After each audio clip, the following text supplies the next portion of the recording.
Mesdames et messieurs, bonsoir à toutes et à tous. Bonne arrivée pour ces programmes des plateaux politiques.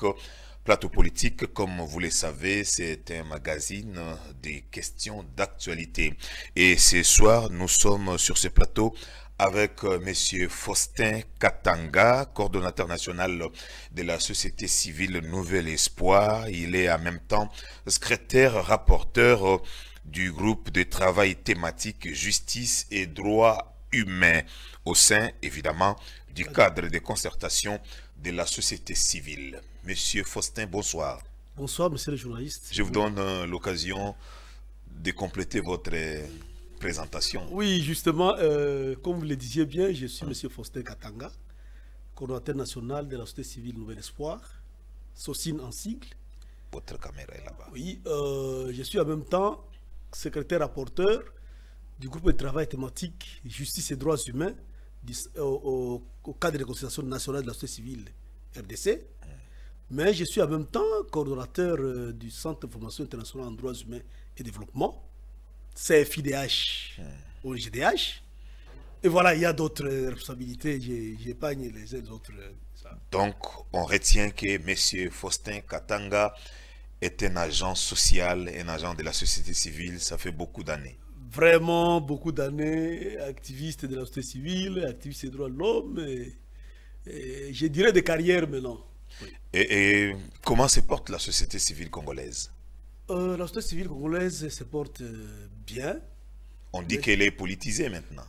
Bon, politisée, ça nous concédons à ceux-là qui le disent, mais ceux qui sont engagés pour le combat des bien-être social, ils savent qu'ils travaillent pour la population.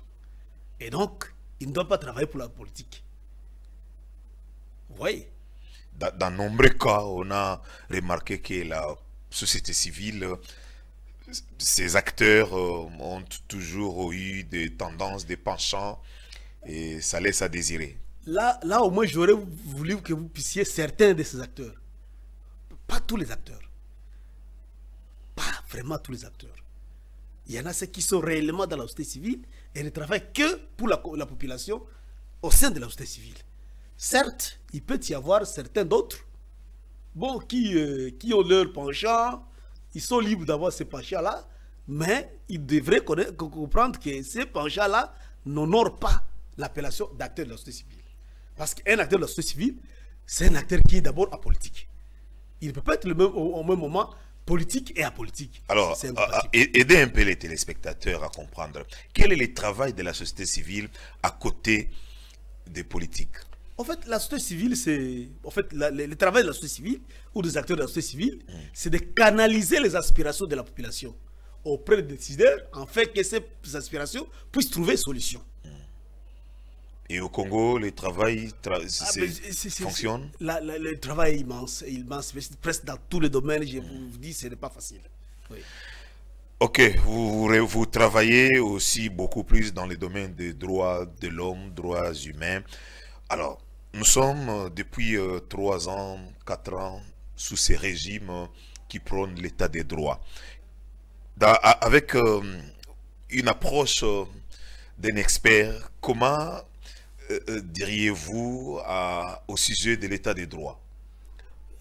Bon, je dirais en République démocratique du Congo, bien sûr, je dirais qu'il y a quand même des avancées significatives. Énumérer quelques points. Mais ces avancées-là ne racontent pas encore les attentes de la population. Il y a des avancées. Il y a des avancées oui, illustrées. Parce que défisquer la liberté de l'expression. Avant, il n'y en avait pas? Il y en avait, mais... avec contrainte. Mais l'ANR traquait les gens. Vous voyez? L'ANR traquait les gens. Mais aujourd'hui, ce n'est pas presque pas le cas. Ce n'est presque pas le cas. Avant aussi, il y avait autant de libertés qui étaient restreintes. Autant de libertés qui étaient restreintes. Mais aujourd'hui, quand même, vous vous exprimez, un peu de relax. Vous manifestez ça qui est 100% de peine. Vous voyez? Nul l'ignore, nous sommes activistes et vous ai dit, les regrettés. Chebea. Non seulement Chebea, ils sont nombreux. il y a Serge Maeshe, il y a Floribé Chebea, il y a Didas Namujimbo, il y a Bruno Koko Tirambiza, là ce sont les collègues de Bukavu. Il y a la regrettée sœur Thérèse, il y a Roxy. La liste est longue. La liste est longue. Et tous, vous vous rappelez, c'était dans quel contexte? Mais aujourd'hui, les mêmes manifestations continuent, mais quand même, il y a une dose de liberté. Certes, il y a des extrémismes par moment, mais en tout cas, moi, j'ai dit qu'il y a des avancées. Il y a un peu des avancées. Ok, je voulais concède. Dernièrement, le chef de l'État, Félix-Antoine Tshisekedi Tshilombo, a dit on doit faire la politique autrement. Pas d'injures, pas de propos calomnieux. En tout cas, tout opposant qui s'hasarderait à soulever des propos qui vont déranger, il va se retrouver en prison. S'il faut que les prisons se remplissent de gens qui injurient, des gens qui déconnent, en tout cas, il est prêt pour ça. Vous l'aviez suivi dans quel état d'âme? Bon, moi, je pense qu'il n'a pas tort. Il n'a pas tort. Pourquoi? Parce que injurier, c'est une infraction. Injurier, c'est une infraction. Calomnier, c'est une infraction. Mais dénoncer n'est pas une infraction. On peut dénoncer. Non, il l'avait aussi dit. On peut dénoncer un fait. Si vous voulez critiquer la gestion, les régimes, en tout cas, faites-les sans injurier, sans calomnier. C'est pourquoi nous allons lui demander aussi, Son Excellence, nous allons vous demander aussi de bien vouloir faire comprendre votre entourage que la liberté des uns commence là où commence, ses limites là où commence celle des autres. Certes, nous les acteurs de la société civile, c'est notre cheval de bataille, sensibiliser la population quant à ce, mais aussi les gouvernants devraient comprendre qu'ils sont là pour nous. Et comme je disais tantôt, nos attentes sont immenses. Nous attendions l'alternance. Nous l'avons eu. Nous voulions vivre comme vivent les autres dans d'autres pays. Où ils ont connu l'alternance, où il y a la stabilité. Et donc, que les décideurs comprennent quelque part que non, les attentes de la population sont immenses. Et qui travaillent plus pour répondre à ces attentes-là. Et ceux qui ingérient puissent renoncer. Non, l'injure, c'est une infraction. Ce n'est pas une bonne culture. On ne peut pas injurer quelqu'un. C'est une infraction. Quand on a interpellé l'honorable Jean-Marc Kabundo, vous aviez eu quelle impression? Moi, je pense que là, comme c'est un règlement des comptes. Comme c'est une question qui est déjà au niveau de la justice. Ou puisqu'il avait soulevé des faits relatifs aux droits communs, il devrait être... Soulever des faits, ce n'est pas mauvais, mais je devrais me réserver. Parce que c'est une question qui est déjà au niveau de la justice. Me prononcer sur cette question-là, je ne voudrais pas influencer une partie. Ni de l'accuser, ni non plus de celui qui voudrait bien réprimer ce qu'il aurait reproché à l'honorable Jean-Marc. Mais Jean-Marc, comme politique, je pense que les uns et les autres devraient bien faire l'analyse du contexte et de se regarder en face avant de poser des actes.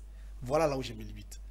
Sur le plan état de droit, il y a des avancées. Alors, je voulais vous donner quelques instants à faire une lecture totale sur ces régimes Tshisekedi. Est-ce que les Congolais peuvent encore espérer mieux demain avec ces régimes, eu égard à tout ce qui est vécu? Vous savez, je ne serai pas l'avocat du régime. Mais je sais que, comme je disais tantôt, les attentes de la population étaient immenses. Ils étaient déjà fatigués, la population était déjà fatiguée par le régime passé. Et comme Son Excellence Félix Tshisekedi vient de dire d'un parti de l'opposition radicale, qui prône et qui prônait le peuple d'abord, les attentes de ces peuples-là continuent à être immenses. Moi, je ne vais pas donner des observations, mais je vais peut-être rappeler aux dirigeants qu'ils comprennent que nos attentes sont immenses dans tous les secteurs de la vie. Dans tous les secteurs de la vie. Et donc, ils doivent se mettre au travail travailler sérieusement pour répondre à ces attentes-là. Deuxième chose, qu'ils se rendent compte qu'ils viennent succéder à un régime qui a eu d'encre. Pendant plus de 18 ans, ils étaient là. Certes, il y avait quand même des mauvais côtés et des bons côtés. Mais notre conseil à nous serait que ceux qui nous gouvernent aujourd'hui ne tiennent pas compte des mauvais côtés, qui transforment ces mauvais côtés-là en bons côtés, pour que nous puissions nous sentir bien gouvernés, nous la population. Et qu'ils ne se tapent pas la patrine qu'ils auraient fait X, Y, Z, qui considèrent qu'ils n'ont encore rien fait, parce que nos attentes sont immenses. Et la potentialité qui regorge notre pays est aussi immense. Et donc, nous avons droit à la vie proportionnelle à la potentialité de notre pays. Ça, c'est bien dit. Vous êtes agent de la société civile, acteur, je vous l'ai dit, de la société civile. Regardez bien nos politiques, et de la majorité et de l'opposition. Quel est, en tout cas, le mal que vous observez dans les chefs de ces acteurs politiques? De manière générale, l'acteur politique congolais présente quelle faiblesse? De manière générale, j'observe une chose. Nos dirigeants ignorent certains éléments extrêmement importants qu'incarnent certains d'autres qui aiment bien leur patrie. Je cite le feu président Magufuli de la Tanzanie. Il n'est pas jouisseur. Je cite, je me réfère plutôt à au discours de feu Kizenga quand il avait été nommé Premier ministre. Son premier discours là, il disait que le pays est considéré comme un champ où toutes les plantes devraient être arrosées. Si nous comparons le train de vie de nos dirigeants et ces discours-là et la gouvernance de Magufuli, je pense que nos dirigeants devraient comprendre qu'ils ont encore un grand morceau. Et ce pays nous appartient. Nous avons droit de revendiquer la bonne gouvernance, la bonne gestion et le changement positif. Et en fait de compte, le développement. Voilà. Alors quand vous dites que s'il faut voir les trains de vie de ceux qui gouvernent aujourd'hui, là vous voulez relancer le débat sur la réduction des trains de vie des institutions? Absolument. Vous pensez que 21 000 $ comme émolument pour un député national, c'est excessif? Si c'est vérifié, ce n'est pas normal. Si c'est vérifié, je dis bien, ce n'est pas normal. Dans un pays où il y a l'insécurité, dans un pays où le cheval de bataille du chef de l'État, c'est la gratuité. Vous comprenez? Vous savez, moi, je suis de l'école des droits de l'homme. S'il faut faire le monitoring des droits économiques, sociaux et culturels, il y a des éléments importants. Ça veut dire quoi, concrètement? Et je demanderai aux téléspectateurs de me suivre très bien. Qu'est-ce qu'on reproche aux dirigeants dans un pays où certains droits ne parvient pas à permettre, bon, la population ne parvient pas à jouir correctement de certains droits, notamment les droits économiques, sociaux et culturels. Là, je parle des droits à l'éducation, droit à la santé, droit au logement décent. C'est que quand nous avons encore les grands défis comme l'éducation, pourquoi aller donner, si c'est vrai, pourquoi donner 21 000 $ fois 500 députés? Alors que les enseignants n'ont même pas 200 $. Je pèse mes mots. Moi, je suis un fils d'un enseignant. Je suis un fils d'un enseignant. Mon épouse est une enseignante. Je connais de quoi je parle. Pourquoi donner 21 000 pendant que le grand challenge, c'est de réussir la gratuité? Réussir la gratuité, mais il y a encore le nombre qui a augmenté des élèves avec les effets de la gratuité et qui nécessite l'environnement propice à l'éducation. Ça veut dire la construction davantage de classes, de salles de classe et l'équipement de ces classes. Pourquoi donner 21 000 à un député, si c'est vrai? Il toucherait combien d'après? Et donc, concrètement, dans le cadre du monitoring des droits économiques, sociaux et culturels, ça, on nous appellerait ça une violation. Parce qu'ils ne doivent pas avoir autant d'argent comme ça et une autre partie, rien n'est presque fait. Ou rien est en train d'être fait, mais ça s'est fait d'une manière un peu lente, quoi. Vous comprenez? Certes, nous n'avons pas une dent contre les honorables députés. Nous n'avons pas une dent contre eux. Nous les connaissons très bien. Nous les côtoyons très bien. Nous avons des aptitudes de devenir aussi députés. Et donc, nous n'avons pas une dent contre eux.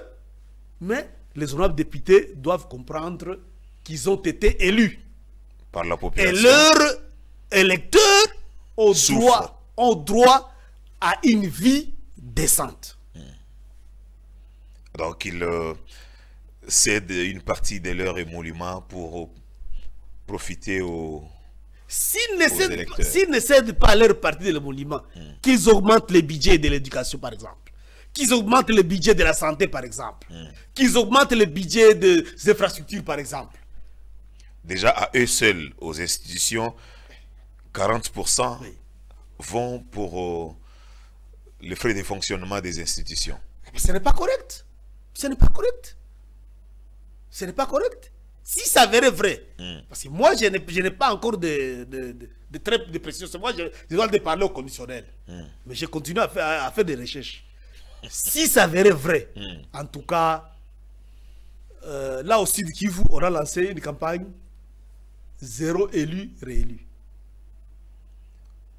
Ça c'est pour sanctionner. Mais bien sûr. C'est seulement après ces révélations de 21 000. Je vous dis, la campagne est déjà en cours. Et donc, 0 élu, réélu.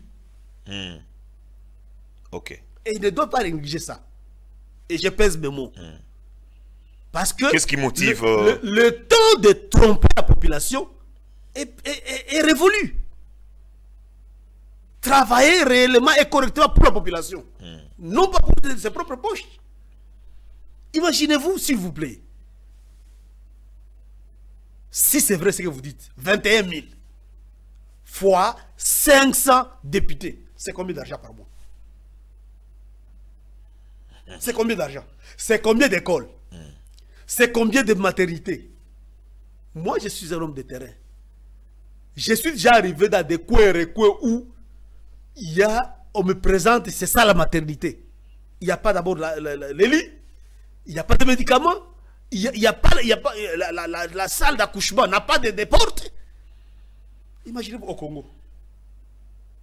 Et donc, et les honorables députés, et les membres du gouvernement devraient comprendre qu'il y a un énorme défi de développement dans notre pays.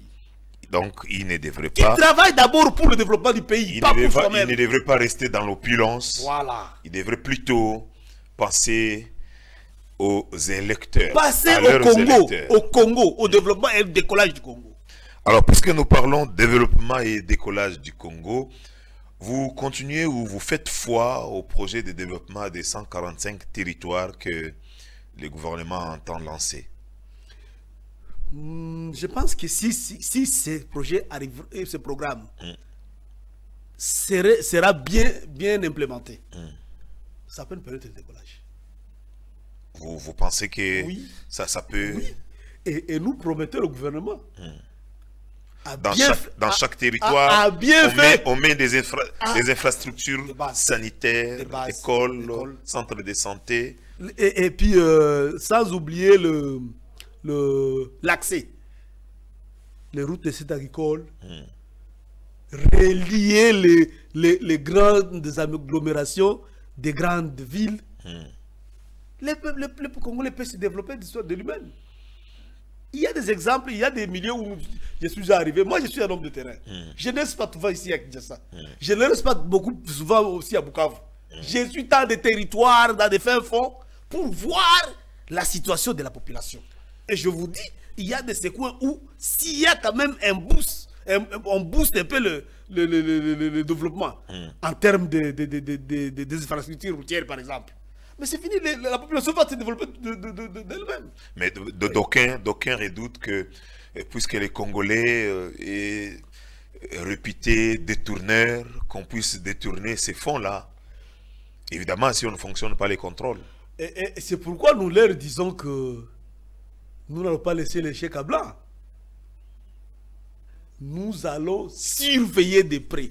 Nous allons faire le monitoring de la gouvernance de ces programmes-là. Ça, c'est une promesse que nous faisons. Vous, la société civile. Nous, de la société civile. Nous allons faire le monitoring de la gouvernance de ces programmes-là. Et s'il faudra dénoncer, nous dénoncerons par toutes les voies nous reconnues pour dénoncer.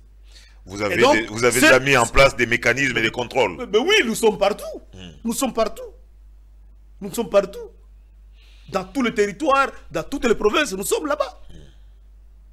Et donc, nous avons salué l'initiative du chef de l'État d'implémenter ces programmes-là.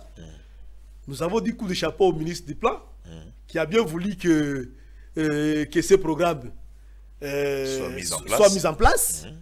Mais nous lui promettons la surveillance sincère et rigoureuse de l'implémentation de ces programmes-là.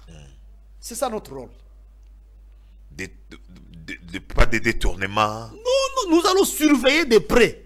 Et donc, ceux-là qui sont dans ces programmes, qui pensent que c'est ce programme-là qui va les enrichir, qui se détrompent. Parce que nous allons tout faire pour mettre à nu tout celui ou celle-là qui ont intérêt de détourner la réussite de ces programmes. Pour nous, ces programmes, c'est un salut pour les grandes agglomérations-là. Et nous avons besoin de décollage de ces agglomérations. Mais ça n'a pas encore commencé. Mais ça commence vite, nous avons soif de l'effectivité de ce programme. Ça ne doit pas rester le discours. Oui.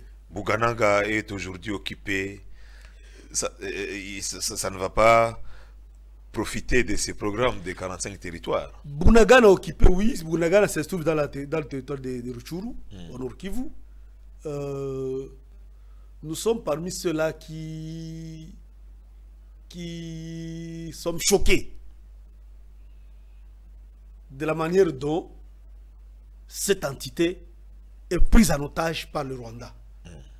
Sous prétexte de ces M23. De ces pions de M23. Et nous disons que le gouvernement doit tout faire pour récupérer cette localité-là. Parce que le Congo doit rester indivisible. Le Congo doit rester indivisible. Nous demandons à travers ces plateaux, à tous ceux qui suivent ces plateaux, je commence par la communauté internationale, je commence par le Conseil de sécurité des Nations Unies, qu'il puisse faire tout pour responsabiliser le Rwanda sur tout ce qui se passe là-bas, pour condamner le Rwanda, demander au Rwanda de retirer ses troupes. Parce que le M23 n'existe pas. Depuis combien de temps vous avez d'entendre le M23? Pourquoi seulement à un mois c'est les sous-traitants des rois. Ah, voilà, voilà, ça veut dire que ça n'existe pas. Ça n'existe pas. Et le jour où le Rwanda va retirer ses troupes, ça n'existera pas. Ne vous en faites pas. Nous décourager ceux-là qui sont en train de demander qu'on négocie avec les M23. Nous les décourageons. Nous avons connu autant de négociations. Ça n'a rien abouti. Nous demandons à nos voyants militaires de bouter hors d'état de nuire ces ennemis de la paix. La partie est de la RDC connaît l'insécurité depuis beaucoup de décennies, mais l'insécurité ne vient pas du dehors seulement. Même à l'intérieur, il y a l'activité des groupes armés, alimentés par les Maï-Maï. Ce sont des... il faut bien comprendre la thèse des Maï-Maï. Quand bien même ils commettent des exactions, malheureusement, mais pour eux, ils sont là pour défendre leur patrie. Vous comprenez? C'est pourquoi ils avaient emboîté les pas dans le processus de Nairobi pour déposer les armes. Vous voyez? Mais les M23, c'est un groupe de terroristes mis en place par un criminel, utilisé par certains mains invisibles pour piller la richesse du Congo. Pour piller la richesse du Congo. Et pourtant, le Congo a droit au développement. Le Congo a droit à la paix. Le Congo a droit à la protection de l'environnement. Et tout ce qu'il faut là-bas, brûler les maisons, c'est pas tuer les gens. Ah ben, nous en avons marre. Vous savez, l'histoire des droits de l'homme, quand au courant de la Deuxième Guerre mondiale, avec l'histoire des nazis, les atrocités qui avaient lieu avaient choqué le monde entier. Et les destin de ce monde avait dit plus jamais ça. Mais c'est plus jamais ça, malheureusement, qui a été concrétisé le 10 décembre 1948, là où on avait adopté la Déclaration universelle des droits de l'homme. Mais malheureusement, 48 ans après, c'est qui choquait le monde. Nous continuons à le vivre au Congo. Pourquoi? Sous silence total. De la communauté internationale. Sous silence complice, je dirais. De la communauté internationale. Actuellement, nous avoisinons 10 millions de morts. Imaginez-vous, monsieur. Pour sortir de cette affaire de la sécurité. Et puis quelle sorte de morts? Des atrocités terribles. Des femmes violées. Des femmes violentées, violées, les organes décapités. Donc, je vous dis, c'est horrible. Et nous rappelons le monde entier qui suit. Et les images font le tour du monde. Qui suit cette chaîne. Nous rappelons le monde entier que le monde est responsable de tout ce qui se passe au Congo. Parce que nous souvenons. Et ça, j'avais dit à l'ambassadeur des États-Unis, Macamer, un jour. Il a fallu un jour qu'un président des États-Unis donne l'ordre au président Kagame. Et nous avions comptabilisé des camions qui sortaient de la RDC. Pourquoi pas aujourd'hui? Est-ce que les sangs des Congolais qui coulent à l'Est, ils ne sont pas des humains? Mais qu'est-ce dit l'article 1 de la Déclaration universelle des droits de l'homme? Tous les êtres humains naissent libres et égaux, en dignité et en droit. Ils doivent agir les uns envers les autres par l'esprit de fraternité. Mais ils nous ignorent pourquoi? Pourquoi ils font fi à ces atrocités? Si c'est la guerre économique, certes, mais il y a les institutions ici à Kinshasa. Qu'ils viennent officiellement. Qu'ils viennent officiellement. Comme le demandent toujours les chefs de l'État. Oui, qu'ils viennent officiellement. Le Congo est riche. Et nous n'avons pas ces potentialités-là pour exploiter tout ce que nous avons au Congo. qui viennent, ils vont exploiter, ils vont donner de l'emploi à nous Congolais, ils vont payer les taxes. Et puis, nous allons vivre, nous continuons à vivre. Alors, Monsieur Faustin Katanga, Oui. proposez un schéma pour sortir de cette insécurité dans la partie Est. Qu'est-ce qu'il faut faire? Aller en guerre? Qu'est-ce qu'il faut faire? Que devraient être les comportements des Congolais au jour d'aujourd'hui, dans l'ensemble évidemment? Le seul schéma, le vrai schéma, c'est d'imposer l'autorité de l'État. Faisons un peu, changeons un peu le paradigme. Si ce que nous vivons à l'Est était vécu dans une partie, dans une localité du Rwanda, quelle serait la position du président Kagame? Vous voyez comment il expulse les ambassadeurs qui tentent de mettre, c'est pas X, Y, Z contre leur pays. Et pourquoi pas nous? Le seul schéma, c'est d'imposer la paix. D'imposer, selon moi, c'est d'imposer la paix. La paix, ça s'impose comment? Ça s'impose par la comment? guerre? Par la guerre, oui. Qui veut la paix? Et puis, La paix, par la guerre. C'est pourquoi j'ai dit au président du Conseil de sécurité, pourquoi ils doivent continuer à nous mettre dans le régime d'information pour l'achat des armes? Ce n'est pas une complicité? Pourquoi ils doivent nous mettre dans ce régime-là? Oh, nous ne sommes plus sous embargo. Mais, pour que le Congo acquiert l'armement, il faut la certification de la MONUSCO. Pourquoi? Pourquoi? Est-ce que nous n'avons pas vraiment droit de défendre notre pays? C'est alourdir la machine. C'est alourdir la machine. Et c'est au profit de qui? Ils doivent comprendre que nous devons dénoncer toutes leur manière de faire les choses. Alors les Congolais de l'Est avaient raison de demander à la MONUSCO de partir, comme pour faire pression à la communauté internationale. Vous savez, la MONUSCO est là sous mandat du Conseil de sécurité. Voté régulièrement. Et ils ont un mandat. Le mandat, la principale mission, c'est la protection des civils.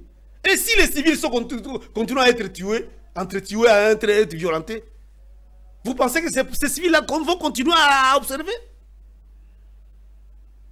Et donc, nous, quand cette affaire avait commencé, la société civile Nouvel Espoir avait publié son premier communiqué. Et celui-là, il disait clairement aux uns aux autres, aux parties prenantes, qu'il serait important que tout le monde à son niveau puisse agir pour mettre fin à cette guerre-là. Les recommandations étaient adressées à la MONUSCO. Les recommandations étaient adressées au Conseil de sécurité des Nations Unies. Les recommandations étaient adressées partout. Est-ce qu'ils avaient suivi ces recommandations? Mais qu'est-ce qu'on a connu à l'Est? Qu'est-ce qu'on a connu à l'Est? Les gens commencent à se... Ils en ont marre. Ils en ont marre. Et nous sommes en train de vivre la période où ils font semblant qu'il n'y a rien, les autres se réorganisent, mais la population est fatiguée par des discours. La population a droit à la paix. La population a droit à vivre dans un environnement sain. La population a droit au développement. Merci beaucoup, Monsieur Faustin Katanga. La société civile Nouvel Espoir observe la situation du côté ouest où deux tribus se battent, s'entretuent. C'est les Yaka et les Bateke. Là encore, nous enregistrons des morts. Mais ce ne sont pas les étrangers qui viennent avec l'affaire. C'est plutôt entre Congolais. Malheureusement,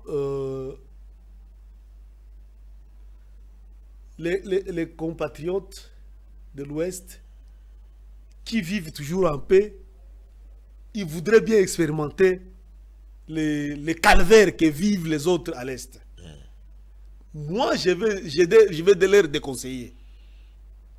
qui n'écoute personne, alors personne parmi les politiciens qui serait éventuellement de tirer des ficelles, qui comprennent que nous avons droit de vivre ensemble. C'est très important, cette vie d'ensemble, c'est très important. Qui n'écoute jamais ceux-là qui seraient là pour se mettre du côté de X, Y, Z et continuer à s'entretuer. Notre collègue qui est à Kouilou, notre coordonnatrice de la société civile Nouvel Espoir, qui est basée à Kouilou, qui est du Grand Mandundu, continue à nous faire les rapports le jour au lendemain. Et je vous dis, c'est vraiment horrible et c'est regrettable que la population qui vivait en paix accepte délibérément de gâcher cette paix-là. Je leur demande, moi je viens de l'Est, je leur demande de demander à ceux-là qui sont à l'Est les effets de la guerre, comment les gens vivent ça. Qu'ils laissent ce programme de 145 territoires puisse être implémenté en paix, pour que la population de Bandundu vive aussi en paix. Parce que quand il y a des conflits comme ça, malheureusement pour la politique congolaise, il ne manquera jamais celui qui s'est déposé là et qui pourra tirer profit. Alors moi je me pose la question, est-ce que nous sommes la marchandise de ces politiciens? Nous sommes les êtres humains. Nous devons vivre en paix, en harmonie. Comment nous allons nous développer quand il n'y a pas la paix? Comment on va construire des routes pendant que le sang des compatriotes continue à couler? Ce n'est pas normal. Et donc, j'exhorte mes frères d'Ibanoud de ne pas accepter des tromperies, de comprendre que ce que les gens vivent à l'Est n'est pas bon d'être dupliqué ici à l'Ouest. Vraiment. Voilà, on tend vers la fin. 2023 se pointe à l'horizon. Il y a élection, il n'y en aura pas. Vous voyez comment l'horizon 2023? Ben, l'horizon 2023, constitutionnellement, les issues doivent avoir lieu. Constitutionnellement? Ben oui. Constitutionnellement, les issues doivent avoir lieu. Et je prodigue les conseils aux décideurs de notre pays, notamment à son Excellence, Monsieur le chef de l'État, au Premier ministre, au président des deux chambres, de travailler, aux cours et tribunaux, de travailler pour de faire tout pour que les élections aient lieu. Je venais de dire tantôt, nous avons déjà comptabilisé plus de 10 millions de morts. Il y a des pays où il n'y a que 5 millions d'habitants qui n'acceptent pas les mauvais conseillers là, qui vont leur tromper. Oh, il n'y aura pas d'élections, il ne doit pas y avoir des élections. Ceux qui ne sont pas encore prêts, tant pis pour eux. La Constitution décide qu'il y ait des élections en 2023. Et nous, la société civile, nous sommes prêts de jouer notre rôle d'observation qui nous revient. Nous avons généralement 3 rôles que nous jouons pendant les élections. 1. La sensibilisation de la population. 2. La gestion des conflits éventuels liés aux élections. Et 3. L'observation électorale. Pendant la sensibilisation, nous faisons ce qu'on appelle l'éducation civique électorale. C'est ça notre... Nous sommes à une année. Vous êtes déjà... Eh bien, nous sommes à pied d'œuvre. Nous sommes à pied d'œuvre. Les États... Bon, on va appeler ça comme ça. Les groupes de travail dramatique et certains acteurs qui sont dans ces secteurs-là, ils sont en train de se préparer. Il y a par exemple nos collègues de gauche qui sont activement en train de se préparer. Il y a la Simocel qui se prépare. Il y a les amis de Aïta qui se préparent. Et il y a tous les acteurs qui sont partie prenante dans le processus électoral, ils sont déjà activés. Et donc, la politique devrait aussi, ou les politiques, je dirais, ça veut dire la majorité et l'opposition, devraient comprendre que la population a droit aux élections générales. en 2023. Des bonnes élections alors. Et des bonnes, pourquoi pas? Des élections crédibles. Mais pourquoi pas? L'opposition craint que nous ayons des élections, mais il y a des élections non crédibles, puisqu'ils soupçonnent que le régime travaille déjà pour tricher. Il y a une voie pour contourner cela. La voie est simple. C'est de bien aligner les témoins. De bien aligner les témoins. Et de bien surveiller. C'est tout. C'est tout. Nous voulons que les élections soient libres, démocratiques et transparentes. Parce qu'une fois organisé, notre pays continue à être respecté. Et donc c'est un peu ça. Alors, réfléchissons autrement. Oui. Au cas où il n'y en a pas, faute de moyens, faute de la sécurité, et qu'on allait par dialogue. Qui peut dire qu'il n'y a pas de moyens? C'est lui qui suit attentivement l'évolution des mobilisations des moyens dans notre pays aujourd'hui. Est-ce qu'il peut accepter que les décideurs du pays peuvent dire qu'il n'y a pas les moyens pour les élections? Je ne crois pas. Je ne crois pas. Malgré les effets de la Covid.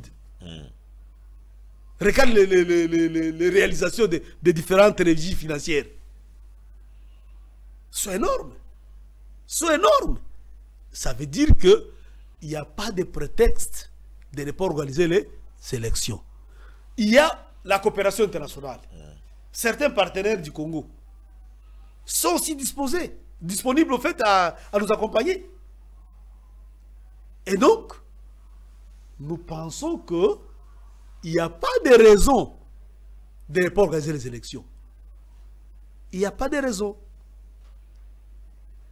Et c'est un grand conseil que nous prodiguons aux décideurs du pays. Qui ne suivent pas l'opposition. Oh, s'ils ne sont pas prêts pour les élections, tant pis pour eux, ceux qui sont prêts. Mais la personne, nous avons déjà une jurisprudence dans ce pays. La personne de Kadima dérange. Pourquoi? Les opposants disent chaque jour que le régime travaille pour tricher. Vous savez. Et surtout, c'est quand Kabound l'avait dénoncé. Vous savez, monsieur le journaliste, moi je suis mieux placé pour parler du Kadima. Pourquoi j'ai dit ça? Parce que je suis d'abord facilitateur bridge. Bridge, ça veut dire bâtir les ressources en gouvernance, démocratie et élection. Corneille Nanga est expert bridge. Ronsar Malonda est expert bridge. Kadima est expert bridge. Maître Sylvain Mouloum est expert bridge. Madame Rose Moutombo est expert bridge. Il y a beaucoup d'experts bridge. Le bishop Abraham Djamba est expert bridge. Luc Lutala est expert bridge. Donc ils sont nombreux. Nous avons beaucoup d'experts bridge. Qu'est-ce que je voulais dire? Moi j'ai eu la chance de participer à 5 séminaires animés par Kadima. Comme expert en matière électorale. 5 séminaires. 2 ici à Kinshasa, 2 à Goma et un séminaire à Bukavu à l'hôtel Panorama. Je vous dis, celui-là, c'est un expert en matière électorale. Et respecté dans le monde entier. Bon, le hasard a fait qu'il soit de la même tribu que le chef de l'État. Parce qu'il est de la même tribu avec le chef de l'État. Il doit ignorer tout. Je ne sais pas. Je ne crois pas. Vous lui faites confiance? Il est expert, je vous dis, je pèse mes mots. Il est expert. J'ai déjà participé à 5 séminaires. Il est expert. Il sait qu'il y a ce qu'il doit faire et ce qu'il ne doit pas faire. Il sait. L'expertise, il en a. Est-ce que la conscience, il en a aussi pour proposer ou réaliser des élections crédibles? Et puis, il n'est pas le seul. La machine électorale, ce n'est pas le seul président de la CENI. C'est toute une équipe. C'est toute une équipe. Merci beaucoup, Monsieur Faustin Katanga. Nous chutons. Est-ce qu'une note de la fin peut être placée? C'est toujours difficile de placer un mot de la fin. dans notre pays où il y a énormément de défis, où il y a énormément de problèmes, mais nous exhortons les décideurs dans notre pays d'avoir pitié de ces pays, d'aimer ces pays réellement, de travailler aussi pour l'intérêt pour ces pays, les intérêts généraux. Oui. Et donc, aux honorables députés, je leur demande de penser à leurs électeurs. D'accroître le budget de l'éducation. Pourquoi pas? De l'éducation, de la santé, de l'armée, de l'agriculture. De l'agriculture. Le pays doit se développer. Le pays doit se développer. Et c'est à leur responsabilité.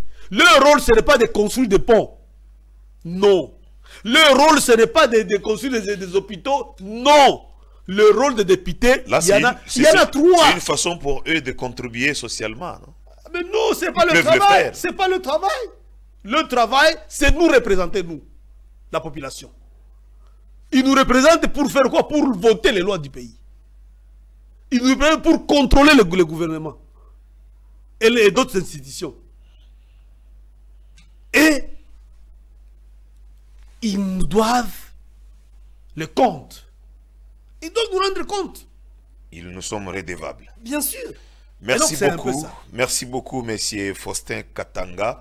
Je rappelle que vous êtes coordonnateur national de la Société civile Nouvelle Espoir, mais encore secrétaire rapporteur du groupe de travail thématique justice et droits humains au sein du cadre des concertations de la société civile. C'est en ce titre que nous vous avions reçu. Merci beaucoup. Je vais peut-être replacer un mot par rapport au groupe de travail thématique justice et droits humains. D'aucuns ignorent que l'équipe actuelle, la troisième coordination nationale du cadre de consultation, est en train de redynamiser les JTT, c'est-à-dire les groupes de travail thématique.